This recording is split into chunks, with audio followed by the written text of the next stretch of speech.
You will not change my mind. I'm here to stay.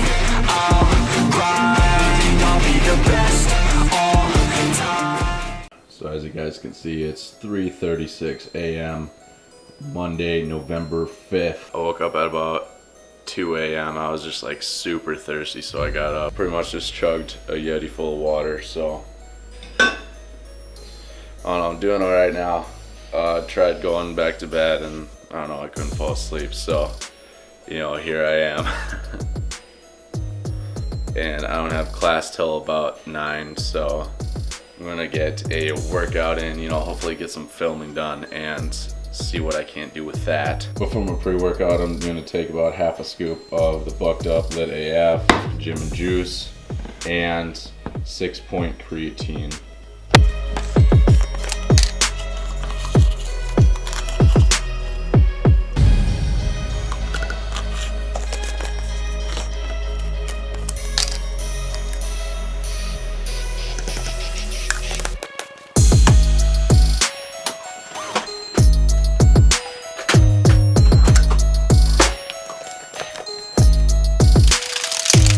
Hey Siri, what's the weather like? It's currently cloudy and 33 degrees. Alright, so it says 33 degrees, so snowboarding jacket it is. And gonna probably hit some chest, triceps, probably a little bit of shoulders today. So, let's get it. Sweet. I'm so psyched for snowboarding, man.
I'm having my post-workout meal. It's 5:09 a.m. and my post-workout meal is going to be 1 cup of the Oikos 000 strawberry flavor, and that's 15 grams of protein.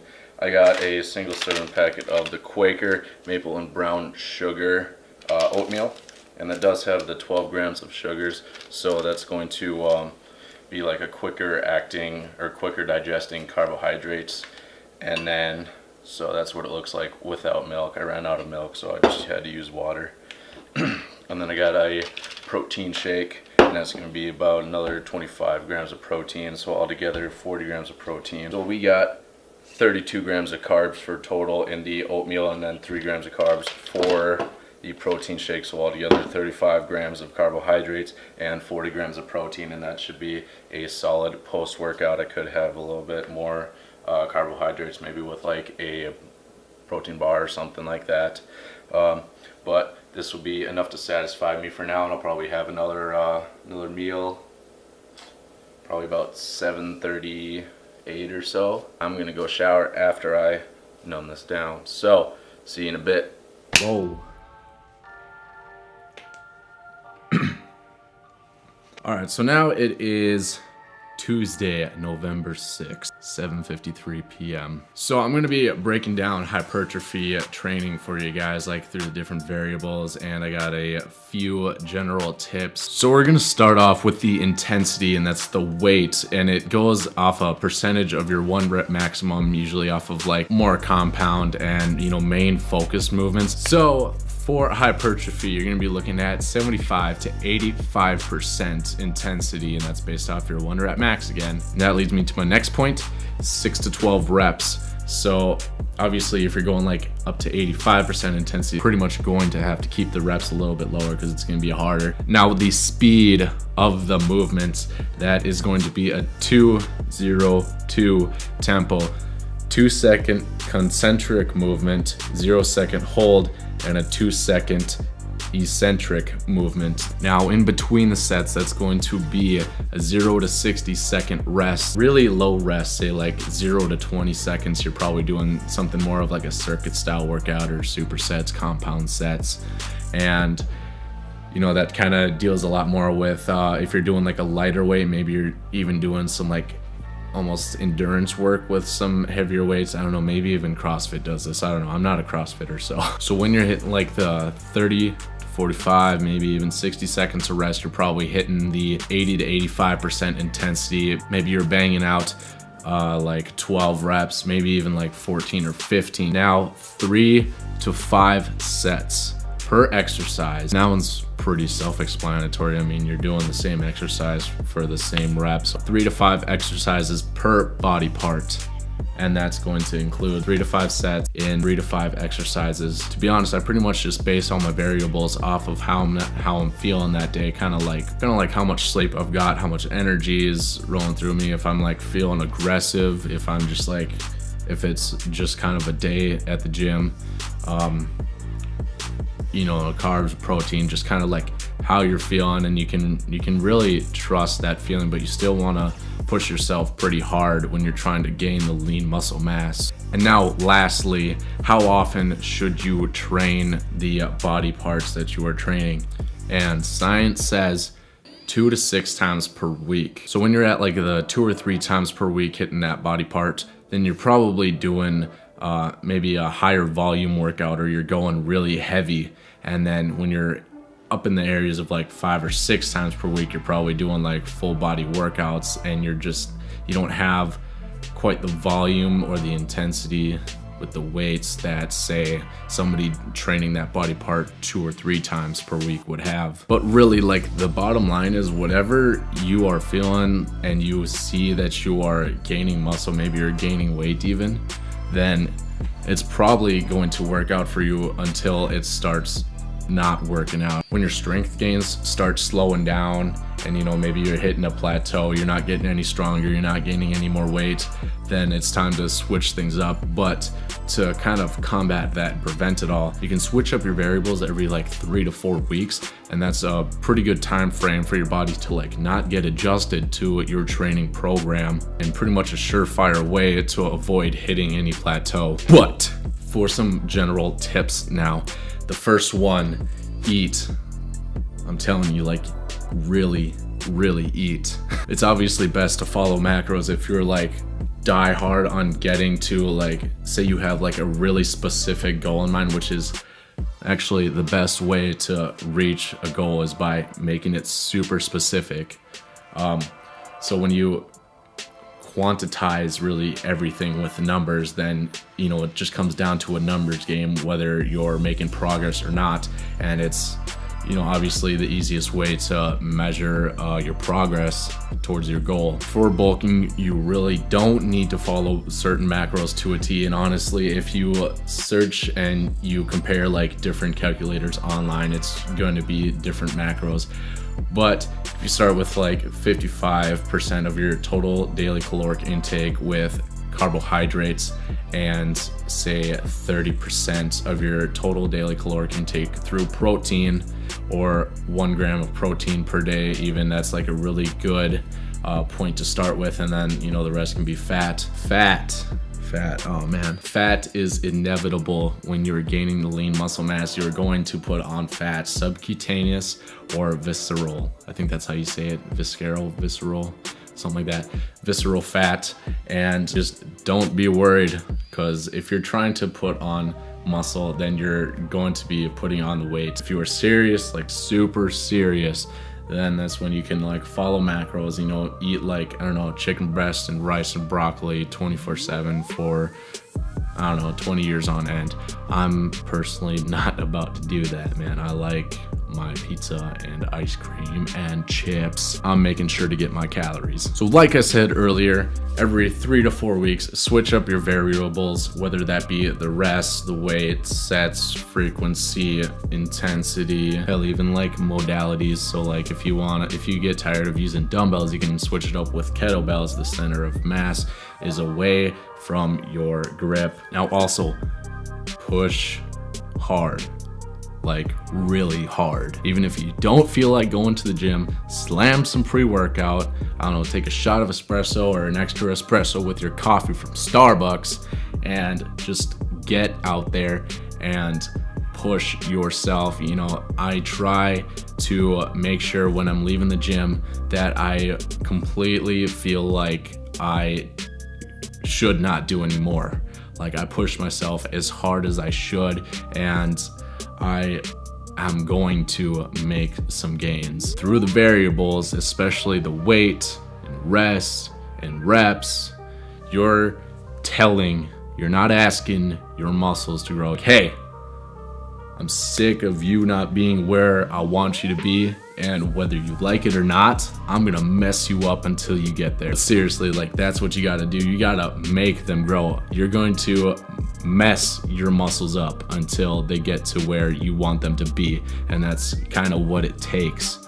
You just gotta like seriously push yourself, otherwise you're gonna stop making gains, you're gonna hit plateaus, you're going to slow down with your progress, whether it be gaining or losing muscle and fat. And if you don't like going to the gym, you don't like working out, exercising, anything where you have to physically expend calories, you know, kind of like I did. I was like a fat kid, man. I didn't like doing nothing but play video games. Then there's a couple things you can do. You can change up your routine, your program. You can find a workout buddy. Workout buddy is kind of tough because then you have to figure out like the schedules when you can go together. Maybe someone's sick or they don't have the commitment to bettering themselves that you do. And so if you're willing to go to the gym without your workout buddy, then you don't really need a workout buddy, but maybe your workout buddy needs you, and that's when you drag them along. You just have to find something new that will get you excited to go to the gym, especially when you don't feel like going. That's why I love pre-workout. Whether I'm going to the gym at like 5 a.m., 6 a.m., even, I probably wouldn't take pre-workout at like 8 or 9 o'clock. I think my cutoff for like evening pre-workout is like, if I'm going to the gym before like 5 o'clock at night, then I'm probably taking pre-workout. But if it's like 6 or later, then I'm probably not taking pre-workout. So to close out this video, I want to give you guys a sweet thank you for all the support that you have provided to me through the different platforms such as YouTube, Instagram, and the website. And I will be announcing the posting of the initial resistance training program on the website through Instagram at the Moreno Fit, and that program will be available through my website www.morenofit.com. And if you got some sweet information from this video, or maybe, I don't know, you liked the workout edit or whatever, then consider giving the video a thumbs up, a nice subscription, maybe drop a comment, what you liked or don't like, or even you didn't like the video, I don't know, then in that case give the video a thumbs down, whatever. Be brutally honest with me. Yeah, I think that's it. See you guys next time.